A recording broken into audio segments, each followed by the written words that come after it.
Hello, my YouTube family. I hope you had a blessed day. Our aim is to teach you something about the food the FDA allows us to consume so you can make educated purchases when feeding your loved ones. Seek the advice of a medical or nutrition professional prior to making any changes to your diet. Out of the millions of potential subscribers, we just want to reach one so each one can teach one. Let's get familiar.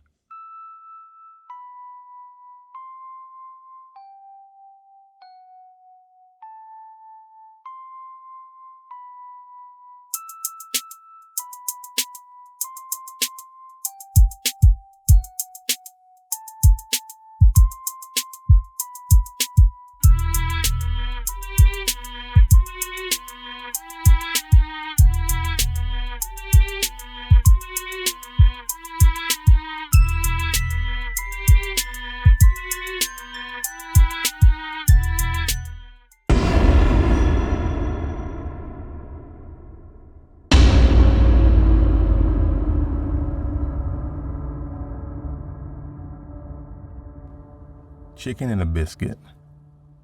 So I'm going to admit this one's a little bit weird. Last Friday, we put the finishing touches on The Color of Poison. In today's episode, we get back on track and dive into a box of chicken and a biscuit. This one, like I said, is a little strange and it had me fooled for quite some time. These are basically crackers made with chicken. Yes, the bird. As I said, these crackers had me fooled. They really taste good, and that's the unfortunate part. I will say that before I discovered the secret of these crackers, I really enjoyed it. The more I ate it, and the more I became conscious of the labels, the more I wanted to know how to make these.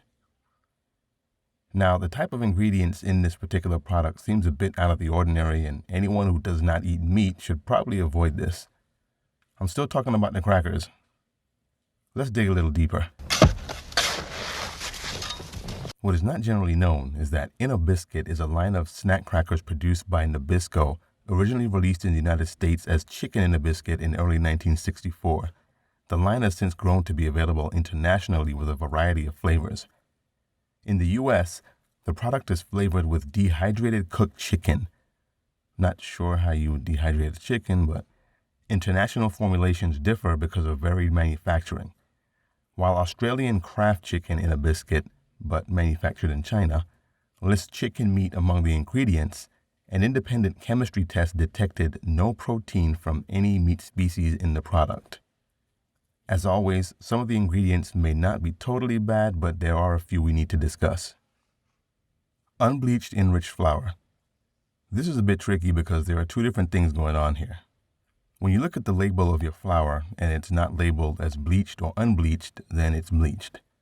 If a product is labeled as unbleached, it has not been chemically bleached. Unbleached flour contains more nutrients and is better for your health. However, try to limit your intake of white flour. Wheat contains gluten and can often contain pesticides, etc. USDA found 16 different pesticide residues on wheat. Enriched flour is flour in which most of the natural vitamins and minerals have been extracted. When the bran and the germ, the part of the wheat that contains fiber and nutrients, are removed, your body absorbs wheat differently. Instead of being a slow process that gives you steady bursts of energy, your body breaks down enriched flour more quickly, which typically raises blood sugar more quickly as well. This excess blood sugar has to be metabolized by the liver, and if there's an excess of sugar, your body will store some of it as fat. So here you have unbleached, which is good, then enriched, which is bad. Notice on this chart from organics.org where it says unbleached, unenriched, and organic is actually the best flour to use. Niacin. Niacin is used as a vitamin supplement to treat a lack of natural niacin in the body to lower the risk of heart attack in people with high cholesterol who have already had a heart attack and to treat coronary artery disease. Niacin is sold by prescription and over-the-counter, OTC. It has not been approved for children under age 12. I couldn't find anything that really points to any negative effects in food, but you should at least be aware of the side effects when prescribed.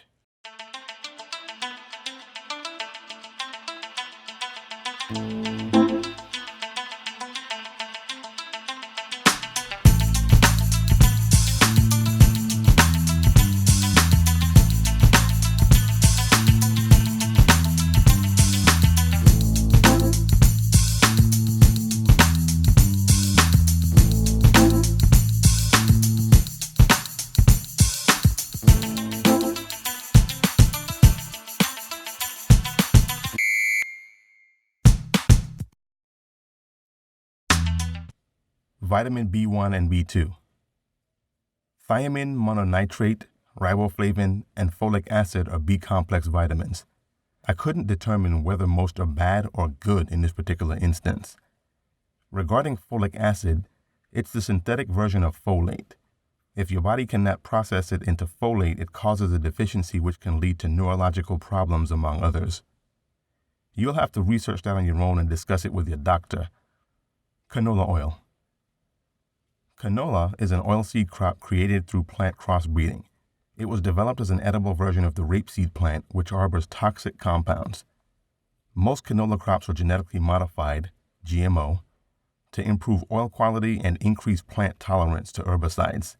In fact, over 90% of the canola crops grown in the United States are GMO. Dextrose. Dextrose is a type of simple sugar made from corn. It's similar to fructose and chemically identical to glucose, which is blood sugar. Consuming too much can lead to heart disease and diabetes. Monosodium glutamate. Monosodium glutamate is a flavor enhancer commonly added to Chinese food, canned vegetables, soups, and processed meats. The Food and Drug Administration has classified MSG as a food ingredient that's generally recognized as safe, but its use remains controversial. For this reason, when MSG is added to food, the FDA requires that it be listed on the label.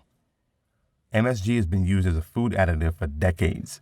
Over the years, the FDA has received many anecdotal reports of adverse reactions to foods containing MSG.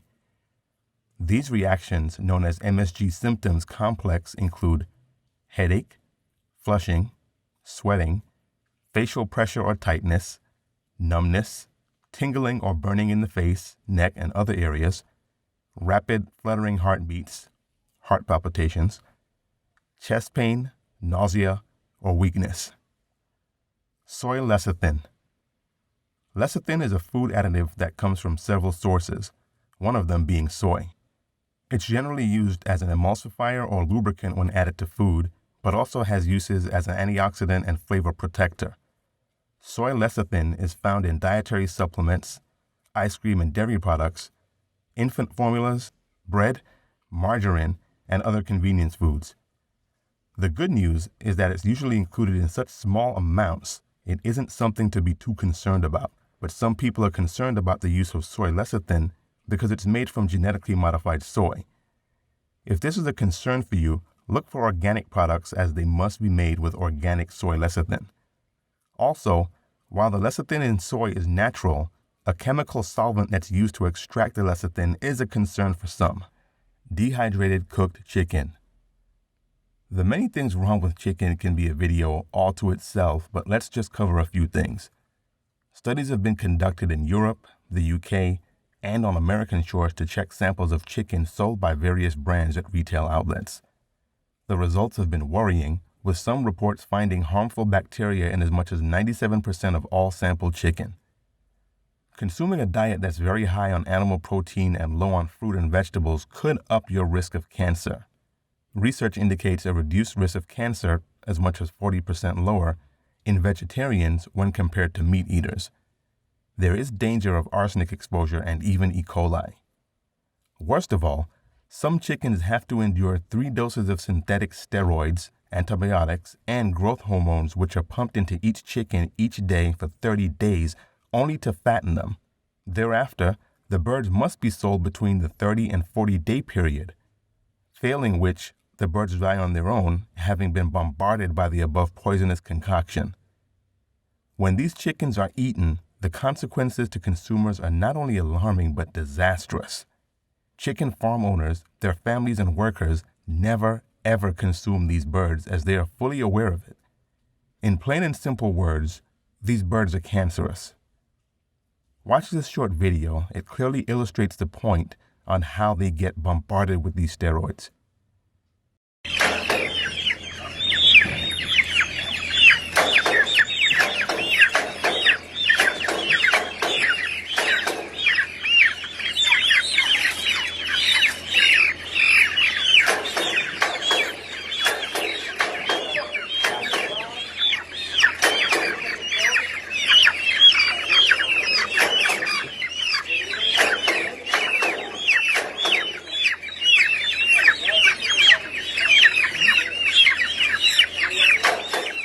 Hydrolyzed corn and yeast protein. Hydrolyzed soy or corn protein are proteins acquired from the hydrolysis of individual plants like soy and corn. It's a flavor enhancer, often used in soups, spices, sauces, and snacks due to its high sodium levels. It also contains high levels of MSG. This is also known as hydrolyzed soy, hydrolyzed wheat gluten, hydrolyzed corn gluten, corn protein hydrolysates. Yeast protein is a good source of some of the nutritionally essential amino acids, and its addition to the experimental diet may, in certain cases, introduce errors by supplying amino acids in which the protein studied may be deficient. Disodium inosinate and guanylate. Disodium inosinate, commonly added in fast foods, is essentially a disodium salt of inosinic acid that makes the dish more flavorful. Disodium inosinate is generally produced from meat, including fish and pigs. Though it is normally a non-vegetarian product, it also may be produced from tapioca starch without any animal products involved. The producer can provide information on the origin, and it is in some cases labeled as vegetarian in ingredients lists when produced from plant sources. Disodium guanylate is a flavor enhancer intensifier that is almost always used in conjunction with MSG and sometimes disodium inosinate. The latter combination is known as disodium 5-ribonucleotides. It is a purine, a naturally occurring precursor to DNA and RNA, and can be isolated from certain mushrooms, dried fish, and dried seaweed. Those with gout or uric acid kidney stones should limit the consumption of purines such as this. It may cause an allergic reaction in sensitive individuals. So one last thing. When looking at these labels, always look at the serving size. In this example, the sodium content is 230 milligrams. Keep in mind this is 230 milligrams per serving size. This particular serving size is 12 crackers. These crackers are pretty small, so it'd be easy to go beyond 12, and many may be able to eat the entire box, especially over the course of a day. They estimate 11 servings per box. That means the entire box is 2,530 milligrams of sodium. Remember, the American Heart Association recommends no more than 2,300 milligrams of sodium per day, and moving forward, an ideal limit of no more than 1,500 milligrams of sodium per day for most adults. Now imagine this plus all the other foods you eat during the day. Imagine your total sodium intake with all of these variables. This directly impacts diabetes, high blood pressure, and obesity issues in America. Please read the labels. If you don't understand what you're reading, check back here on this channel or simply send us an email, and we may already have the research that'll help you understand what you're eating. Most importantly, always research for yourself and consult a doctor or nutritionist with any specific questions. Next week, Friday, we'll continue on this road as we dig deeper into more items sold in your favorite grocery stores. Don't forget to subscribe, like, and share this valuable information with your loved ones. Click the notification bell so you'll be notified when we upload new videos. Find The Awakening Frequency on Twitter and Instagram, and also Facebook. Again, I'm not a doctor, nutritionist, nor do I have any experience in the medical or health fields. I'm just a person whose health was impacted in a positive way just by changing how I eat. Seek the advice of a medical or nutrition professional prior to making any changes to your diet. We are The Awakening Frequency. Out of the millions of potential subscribers, we just want to reach one so each one can teach one. Peace.